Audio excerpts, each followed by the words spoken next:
Previously on Redbeard's Garage.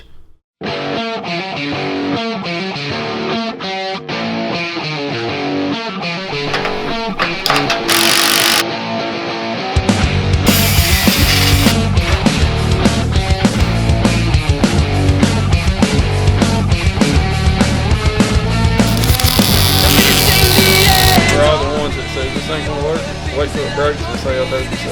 Ain't gonna happen. After all that we've been through, this ain't the end of me. All the things that I could be, this is the end of you.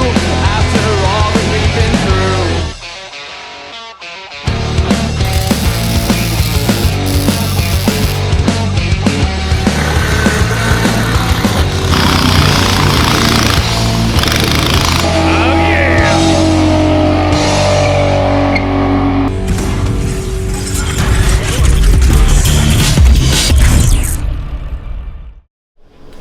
Okay, so we got one side lengthened already on our tie rod factor, but on the tie rod you can see this one I lengthened an inch, so now it has plenty of turning radius. I mean, you can get it where it's like probably maybe an inch from the frame there, and I think it's plenty of steering.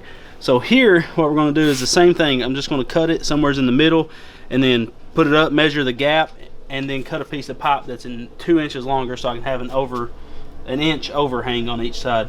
So that's what I'm gonna do now. Take the angle grinder, slice this puppy up.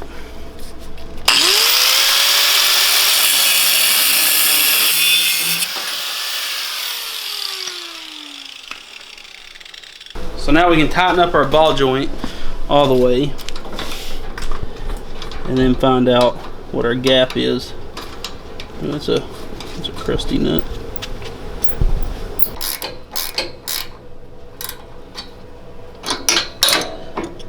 Okay. So what's that gap there, buddy boy? So I need a 7-inch piece. So we found out this Go Power Sports steering wheel hoop is almost perfect inside diameter. It's a little bit, that's probably a metric size, and this is probably standard. It's almost perfect to slide over top of it. So I'm gonna cut a 7-inch piece off of this with the old bandsaw. I'm gonna do it. Do it over free-handed.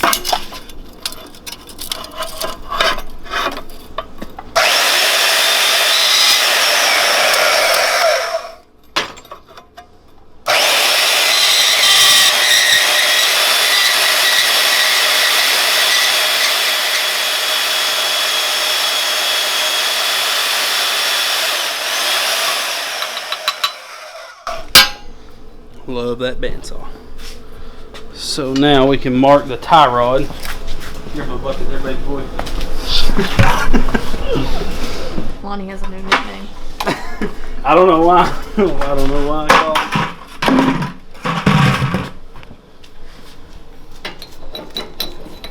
it. So first I need to mark these at 1 inch what I want them to overhang.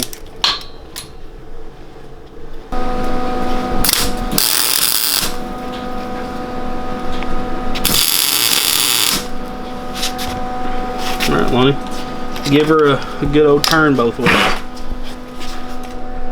We can adjust with the ball joint, is what we can do. Okay. I think it's good. Is that touching the tire? No, it's really a little close? less than an inch, probably. Okay. Turn back the other way. Half inch. Oh. Alright, I'm just worn out. Are you? Yeah. I mean, it's Sunday. You don't work on Sunday. Jesus said so. No, this is like, you're going to be tired all day. Yep. I gave you this opportunity, but shame on you. Thanks, Jesus. I'm just kidding. I mean, I'm not kidding. Thank you, Jesus, for the opportunity. Yeah. That hard's in cool. Mm-hmm. Alright, go hit the gas.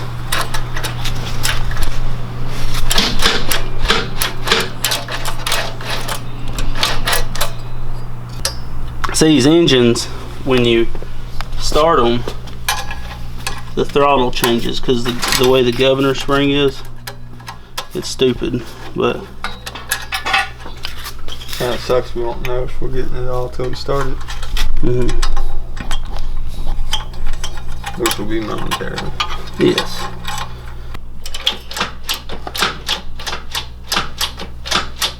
That full. Right there. Okay. Now when you start them, then normally it'll pull these back. From what I remember. Tired, starting to feel sick, like body hurt. I mean, I think I'm just super tired. We've been working like crazy long hours to get this crap done. It's been a long road, that's for sure. Well, we have no gas hooked up to them. That's true. Oh, what time's the nursing home open? I'm gonna turn myself in. So now we got to hook up the gas tank. Only bad thing about the gas tank we was going to use is I haven't even drilled it and tapped it for the fuel bung, and I don't even have a fuel bung for it. So what we could do is tee off of a factory gas tank and just weld some brackets for a factory gas tank set up there. Can the factory gas tank not sit on? No, Just put the two factories back on? yeah, I guess it could. I guess they'll clear, but the only thing with gas tanks on the suspension is sloshing. You know, it's like sloshing that gas constantly. I've known a guy that had some trouble out of that once. About a gas tank leaking on his go-kart and some stuff happened. But that wasn't the factory one, and it wasn't on the engine. Good stuff. Some might say if he had the factory one on, it wouldn't have happened. None would say that because the 670 didn't come with a gas tank factory. True. Alright, Case in point. Case in point. Where's the gas tank? Your serve. Your serve. You're gonna break it. It's built by me. It's gonna snap. You can see how much play The arm break off of it. Oh, I feel it bounces zero. Yeah, it's gonna be those shocks. You can loosen the bolts on them and make them weaker, which we'll have to do, I'm sure. So now we got to figure out what we're gonna do with the gas tank and get that hooked up, and then we can start them. And possibly we could take it for a rip. You know, honestly, I can't think of nothing else that needs to be done to drive it other than running a temporary kill switch, laying in my lap. You know, Brakes need to be bled. yeah. I mean, we can do that real quick. All right, so that's what we'll do.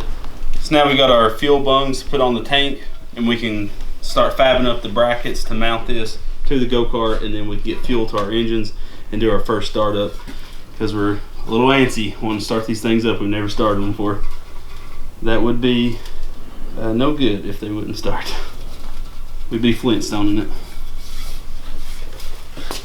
Flintstone is a trademark.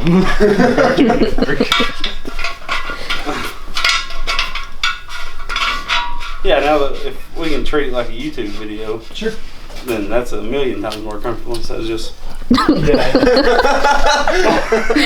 fucking just like. Alright. Maybe hold it there. Is that what we saying we was gonna do? Yeah, you said you wanted it up off of that. Yeah. Okay. Away from here. We're gonna center this tank in between these rails. 12 and a quarter. 12 and 3/16. That's not a number. Probably means we messed up somewhere else. We got an all-block buggy that we'd be home. 6 and 8. I'm gonna give it the old crooked eyeball first. Go ahead and set it. It's perfect. Mark where the legs hit. Yeah. Tilt it clockwise. Up. That's good.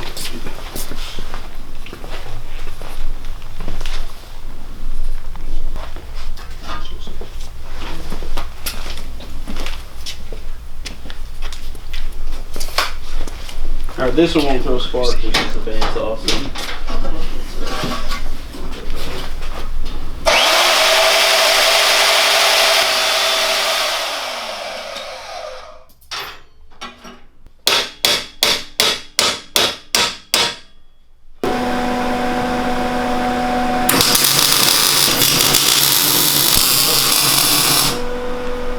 we got these 90 brackets welded on the frame so we can mount the gas tank up. Now we just got to drill the holes and put some bolts and nuts on them. We'll have our gas tank mounted. We can run the fuel lines.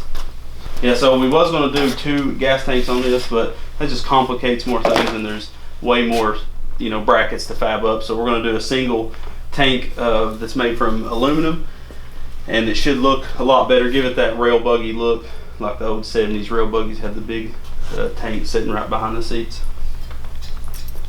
Was my grammar correct on that? No.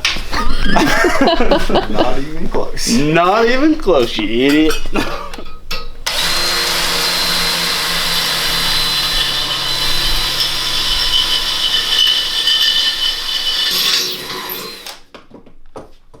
Hooked up a fuel lines and we'll be golden. Brakes. Well, I'm starting them. Oh yeah. Then we can jack the engines up and start it.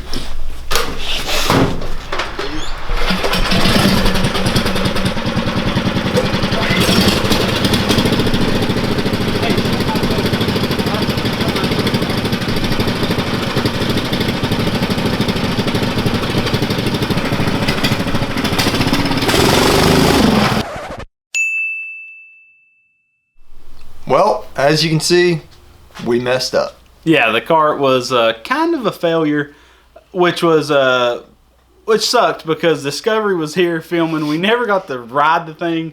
We started the engines for the first time with them there, and we didn't even get to film that part, and that was a failure. Yeah. That was a scary moment. Which, the fact that it was such a crunch time schedule might be why we failed. Yeah, we built this whole entire thing from the ground up in 5 days. Yeah. Which was insane because Lonnie could only be here really for the last night. Yeah. And then Brennan came over, gave me a ton of his time, and me and Becca alone spent, countless hours building this frame. So there was something determined to go wrong with how fast we built this thing. And we found out with the engines not starting that I had the 2 coils wired together for a 1 kill switch. You can't do that because once I sat there, when I sat there and thought about it for a few minutes, I finally realized after about 20 minutes of messing with these engines that every time one would try to start, the other one would start backfiring. And I was like, what in the world's going on? This should not happen. Nothing's happening to this What kind of engine. black magic is this? So what it was 1 coil was sending a signal to the other coil, making it fire at the same time as it was firing. So once I figured that out, they started right up and ran great. With a lot of power. Yeah, but with no brakes. Like always. Yeah, and the steering was, soon as we pull out of the garage, you can see when the weight goes on the suspension, when we drop off concrete, the tires start towing out. So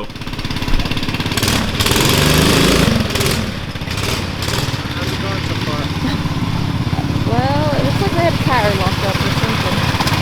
just the line.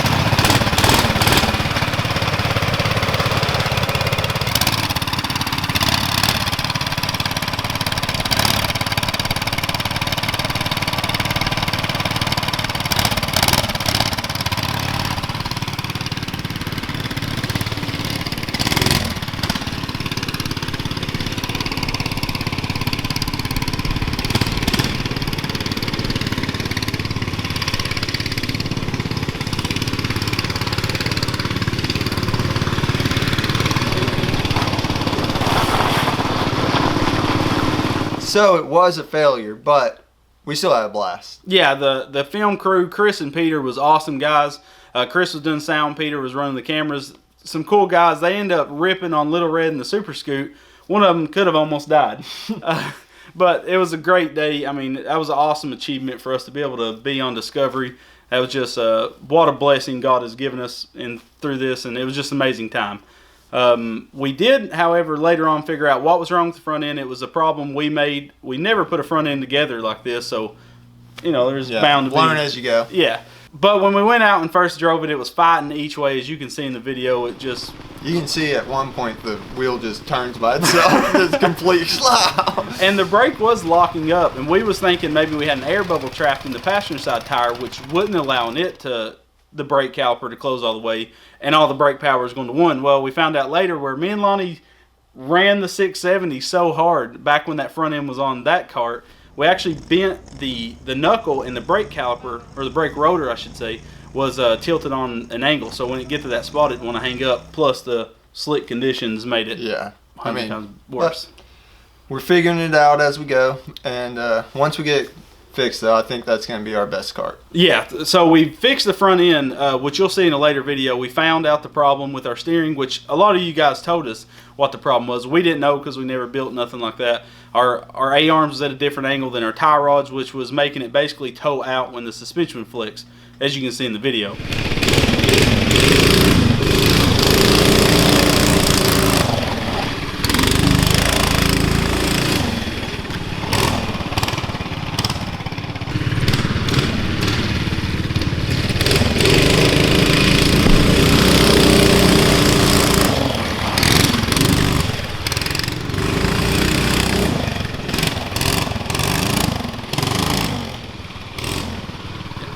So all in all, the kart feels fun, but it kind of sucks that that's how it happened with the film crew here to film us. But one of our biggest moments on YouTube was a letdown, really, because Discovery was here. We had two awesome guys, and it was just a letdown that kart wasn't amazing. But they handled the footage really well. They didn't run us in the mud for building something like this. I was really nervous, especially with the news being here. yeah, I didn't want to end up like the people you see on the news. Well, the sign says that it's 4 quarters for an hour, but a quarter only gets you 15 minutes. Yeah. So if my math is correct, that's not an hour. That's not an hour. Not an but hour. it is. And also, a quarter. Once we nail this front end and get everything tweaked out with it, which you'll see everything, on the channel, then we're going to start, this is what we're going to start building. Single seaters, we're going to build a 4-seater with some kind of crazy engine. Just keep on building these tube frames because it was a ton of fun. oh yeah, And I'm itching to use that tubing bender and again. it's just awesome to get done and look at it and be like, I did that. Yeah. 'Cause every single part of the twin engine we built, except for the front end part that didn't components. work. Yeah. So our front end's out of whack like crazy, which is a normal thing. We put this thing together. You can't expect it. To just be right. So we're going to do a little bit of jump in the driveway just for them, but we shouldn't be riding it. We're killing our ball joints and tie rods. So we'll have to tweak that, figure it out, and go back to the drawing board and figure out what's going on.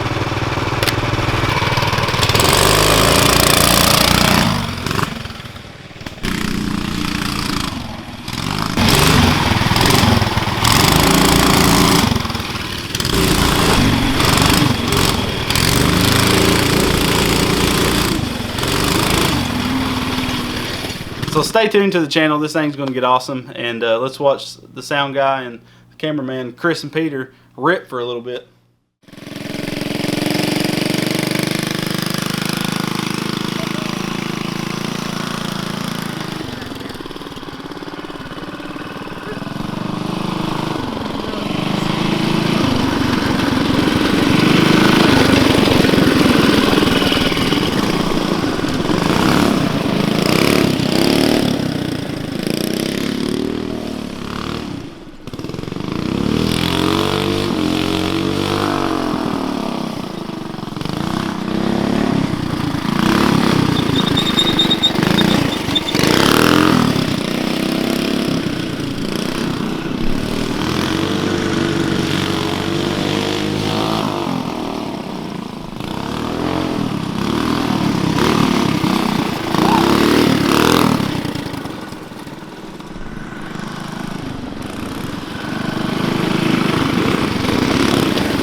Greg, somebody's gonna get hurt.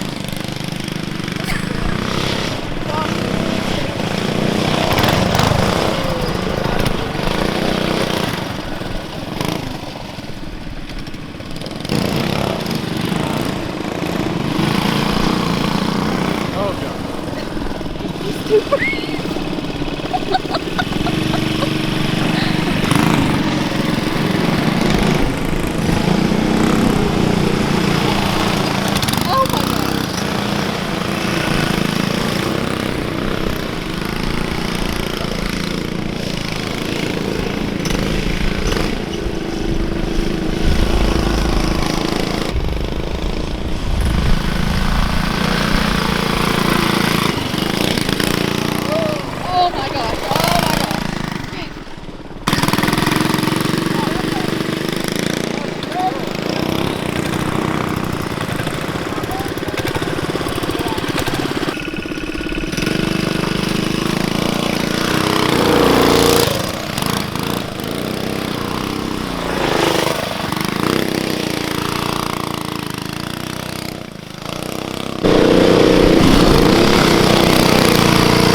takes East Tennessee for a ride, rehabbing and building go-karts. Up next, see how he caught the eye of the Discovery Channel and where you'll be able to watch coming up.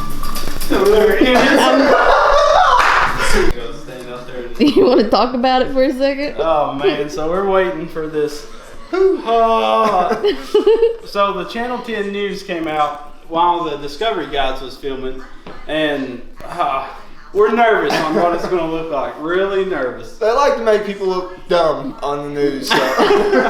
And they just showed the go-kart wasn't impressive at all. It was slippery wet and the front end's jacked up, mostly from where we beat on it so hard with the 670. So it's not looking like it's going to be that impressive. Well, it wasn't very impressive. No, nothing about it. It was a test drive. We didn't expect. Yeah, that's something you don't. There. We didn't even want Discovery seeing the test drive that we did because it's a test. We knew something wasn't going to be right with it, and we were right. Yeah, we was right. We knew it. I knew it was going to be the front end. We'll see what it looks like, and so will you. Workshop to viewers around the world. Redbeardsgarage showcases total creativity when it comes to go-karts. It's on the TV. 5,000 subscribers and counting. Is ready to bring his work to your TV screen. This inside Redbeardsgarage. Take a look. My name is Greg Davis, and I build go-karts, mini bikes, and buggies on YouTube. I live in Sweetwater, Tennessee. The first thing we ever did was a very small one-seater go-kart for my daughter, and it evolved into building buggies and mini bikes. We started this YouTube channel probably about a year and a half ago. I'm Greg. I'm Lonnie. And welcome to Redbeard's Garage. Oh my gosh. Pretty much all the time. It took us about 2 months to gain about 100 subscribers, and now it's grown into a 56,000 subscriber YouTube channel. What is it? Liar! Gotcha. I worked at Discovery, wanted to do a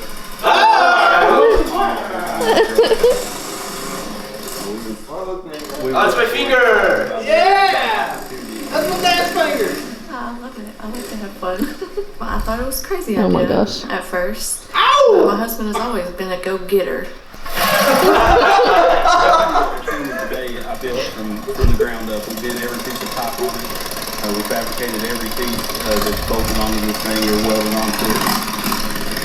So when I wanted to make our go-karts faster, we started to try to learn these engines, and I went to YouTube where you can learn pretty much anything, and there was no information on YouTube about them. Oh gosh, there goes your tire. So I said I'll create that channel to teach kids how to build these engines up and make them faster and faster. We're growing by about 5,000 subscribers a month, and we hope it gains even more than that. Well, they've had incredible success. You can see Redbeardsgarage featured on the Daily Planet March 6th. Well, thanks so much for watching today. Thanks, Dad.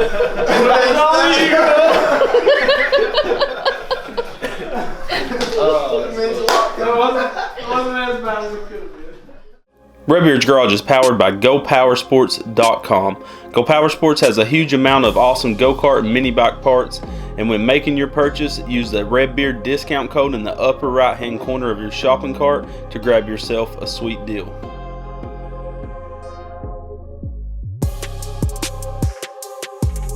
Hit that subscribe button and make sure the notification bell is on so you'll never miss another episode, and go check us out on Facebook, Instagram, Snapchat, and Pinterest to stay up to date with the channel. Guys, always come back to Redbeard's Garage. I'm out.